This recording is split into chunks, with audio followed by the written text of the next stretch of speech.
Under an obsidian sky, the stars of truth shine brighter than they ever could during the light of day. Join our nighttime journey through the mysteries of the soul and the secrets of the universe. Subscribe today and let the darkness reveal the light you've searched for. They told me it was a family trip. That's the part that still gets me. Not that they left, not even that they didn't invite me, but that they looked me straight in the eye and called it a family trip. It was my mom who brought it up first. Sometime in early October, right after dinner. I was rinsing plates at the sink when she leaned against the counter and said, almost too casually, "We're thinking about doing something big for Thanksgiving this year." I turned off the faucet and waited. She smiled the way she always smiles when she's already decided something, and is just performing the part where she tells me, "A cruise, 7 nights, the whole family." I asked when she'd booked it. She said she was booking it that weekend. I said, "So you haven't booked it yet? I could still come." She tilted her head. Not a no. Not a yes. Just that tilt. The one that means you already know the answer. Don't make me say it out loud. My name is Claire. I'm 31 years old. I work as a middle school science teacher in Portland, Oregon, and I have, for as long as I can remember, been the daughter my family calls when something needs to be handled, not celebrated. Not taken on cruises. Called. My older brother Daniel is 35. He works in marketing, makes good money, and has never once been asked to stay home when the family goes somewhere. His wife, Megan, is the kind of person who laughs a little too loudly at her own jokes and refers to herself as brutally honest as though that excuses the brutality. They have 2 kids who my mother describes as spirited, which is the word she uses when she doesn't want to say exhausting. And then there's Grandma Ruth, my dad's mother. 79 years old, sharp as a tack, bad hip, worse attitude toward anyone who wastes her time. She's lived alone in the same house in Bend, Oregon for the past 11 years, ever since Grandpa passed. The house smells like cedar and old books, and the lavender hand lotion she buys in bulk from a catalog.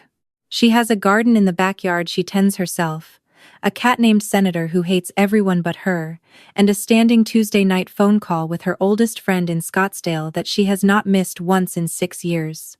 My family loves Grandma Ruth the way people love furniture. Grateful it exists. Relieved someone else dusts it. So when my mom tilted her head that October evening, I already knew. Grandma Ruth couldn't do a cruise. Her hip made long walks difficult, and she refused to use a wheelchair because, as she put it, "I'll use a wheelchair when they pry my dignity out of my cold dead hands." Flying was stressful for her, and someone had to check on her over the holiday. That someone was always me. "I figured you'd want to spend time with her," my mom said. "You two are so close." We are close. That part is true. But I noticed she didn't say "I figured it wouldn't be fair to ask you." She didn't say "we'll make it up to you." She said "you'd want to." Past tense. Already decided. I drove up to Bend 2 days before Thanksgiving, the Wednesday before the holiday.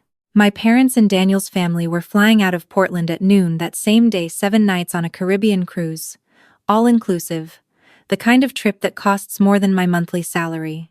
My mom sent me a photo of their cabin from the ship. It had a balcony, little chocolates on the pillow. She added a heart emoji.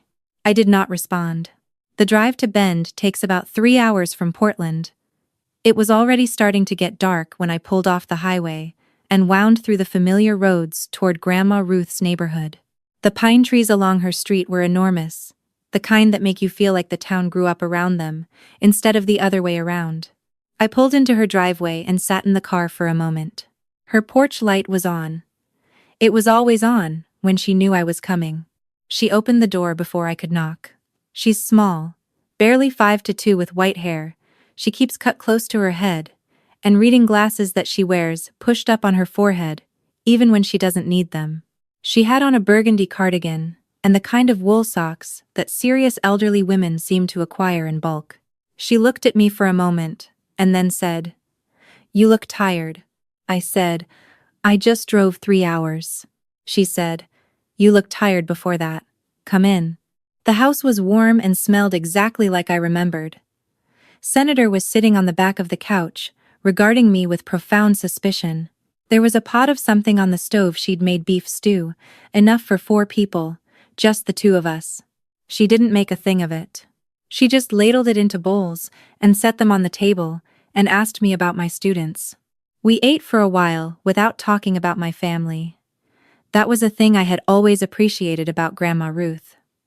She never forced conversations. She let them arrive on their own. Eventually she said, "So they went on their cruise?" "Yes. And you came here instead?" "Yes."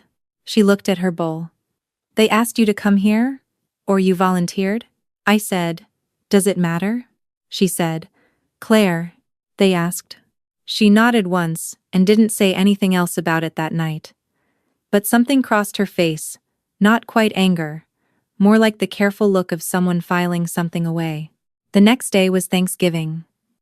I woke up to the smell of coffee and found Grandma Ruth already in the kitchen, flour on her hands, making pie crust from scratch. I told her she didn't have to do that. She told me to stop being ridiculous and handed me a peeler and 4 sweet potatoes. We cooked together all morning. She told me about Senator's recent feud with a neighborhood squirrel. I told her about a student of mine who had won a regional science fair with a project about water filtration. She asked thoughtful questions. She remembered the names of students I'd mentioned years ago. When I told her one of my former students had gotten into UCLA, she put down what she was doing and said, "Tell me everything." That was something I never got from my mom.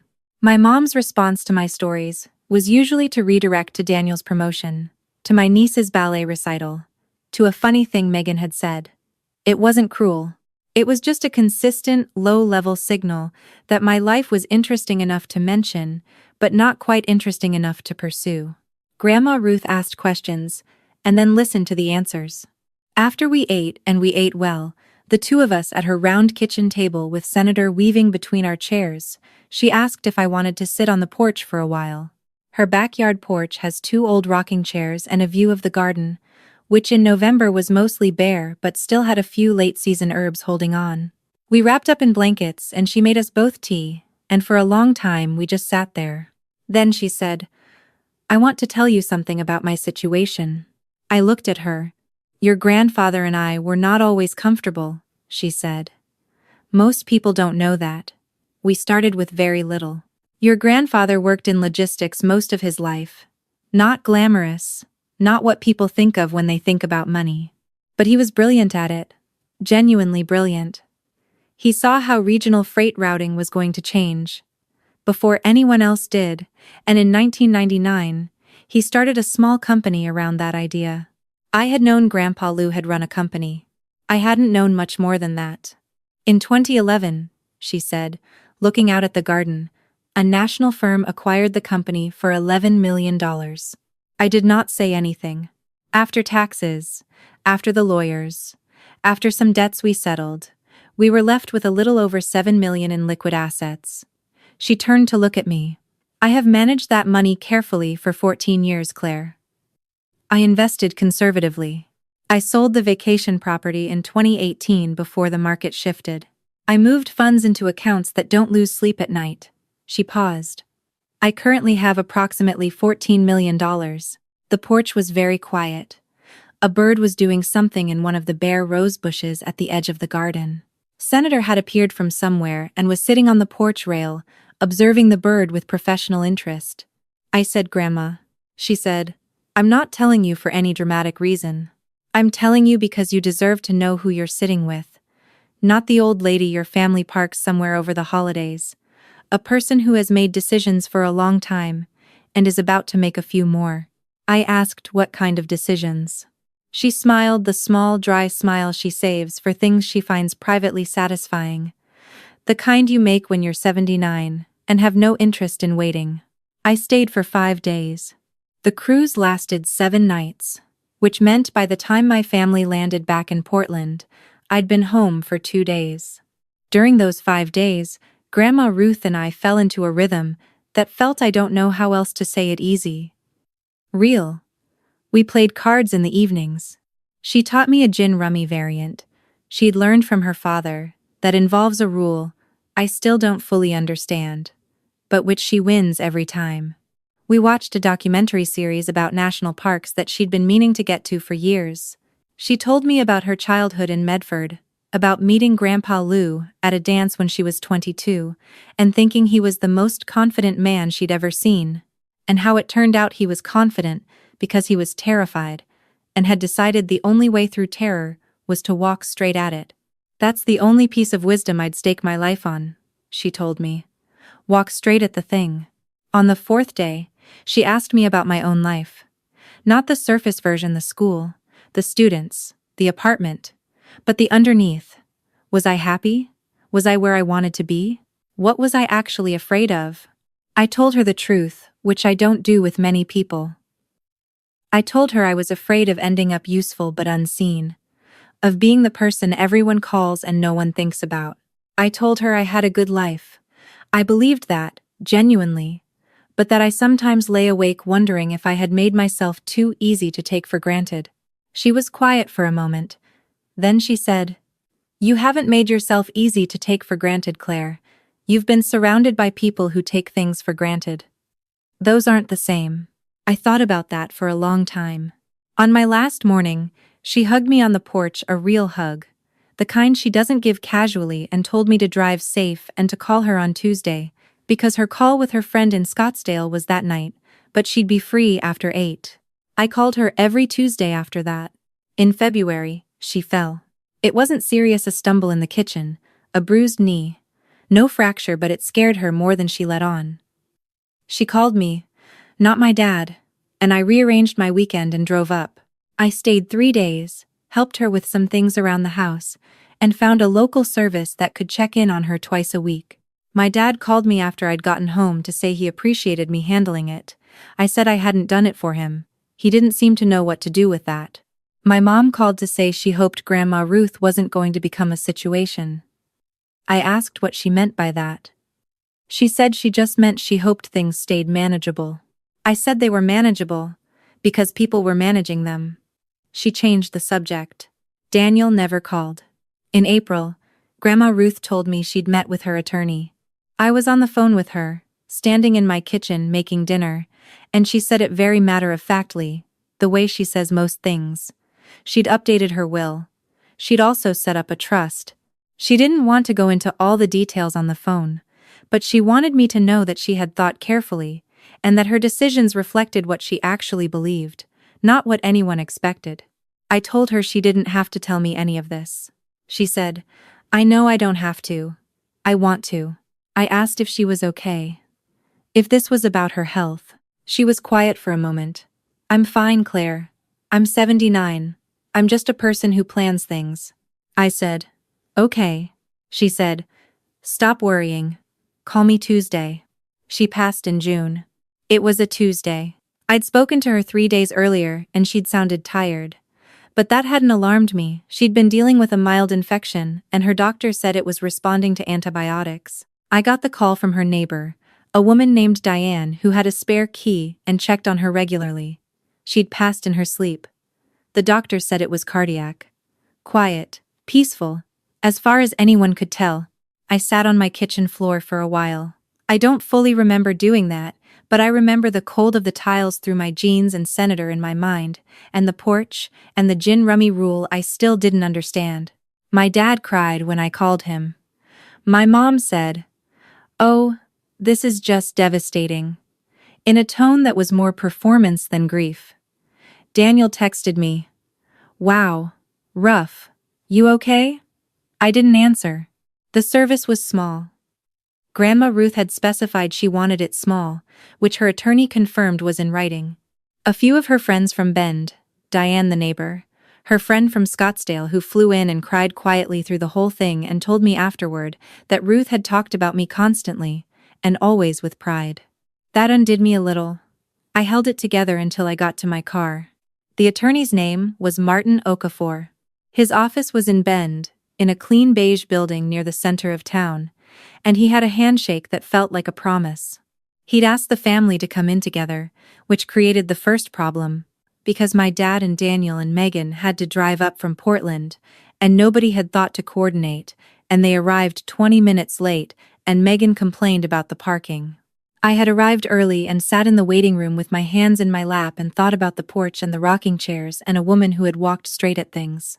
When we were all seated, Mr. Okafor went through the legal language at a measured pace, and I watched my family's faces while he talked. My dad was attentive, composed. My mom had her hands folded. Daniel was checking the time. Megan was looking around the office, like she was assessing the real estate. The estate was valued at approximately $14.3 million. My mother made a small sound. Mr. Okafor continued. To my father, her son Grandma Ruth had left $400,000 outright, along with a letter. To Daniel, $200,000 and a letter. To Megan, nothing. Though this was not unusual, given that Megan was not a blood relative, and Grandma Ruth had made her feelings about Megan quietly clear over the years, through a sustained campaign of pointed politeness. The remainder of the estate, the accounts, the investments, the house in Bend, and its contents, had been placed in a trust with a single primary beneficiary. Mr. Okafor looked at me. Claire, he said, you are the primary beneficiary of the Ruth and Lewis Harmon Family Trust, effective immediately upon the grantor's passing. The current value of the trust is approximately $13.6 million. The room was very quiet. I was looking at the table.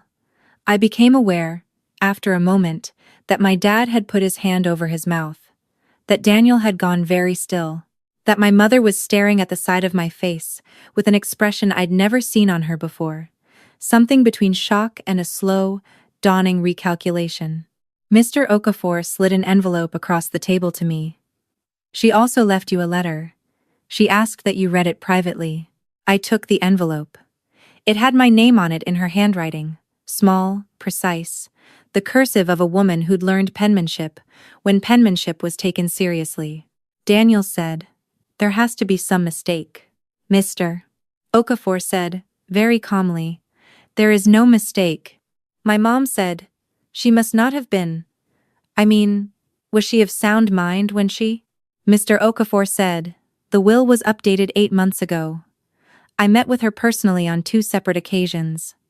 She was entirely clear, consistent, and unambiguous about her intentions.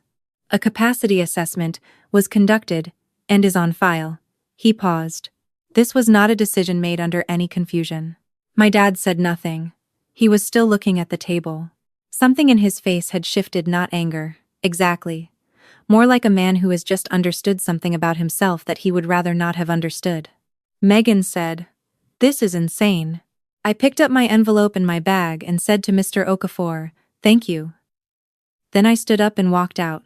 I sat in my car in the beige parking lot and opened the envelope. Her handwriting was steady. It didn't look like the handwriting of a person who knew she was dying. It looked like every letter she'd ever written, clean and unhurried. Claire, she wrote. You didn't stay with me on Thanksgiving because you wanted to. I know that.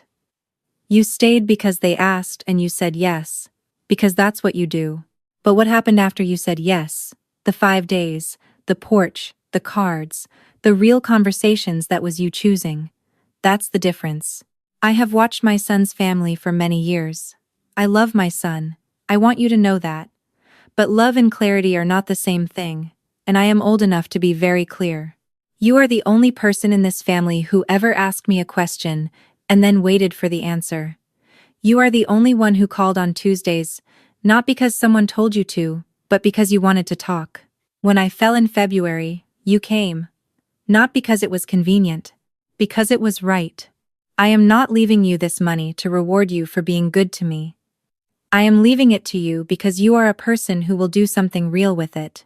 Because you have spent a long time being useful and unseen, and I would like the record to reflect that I saw you.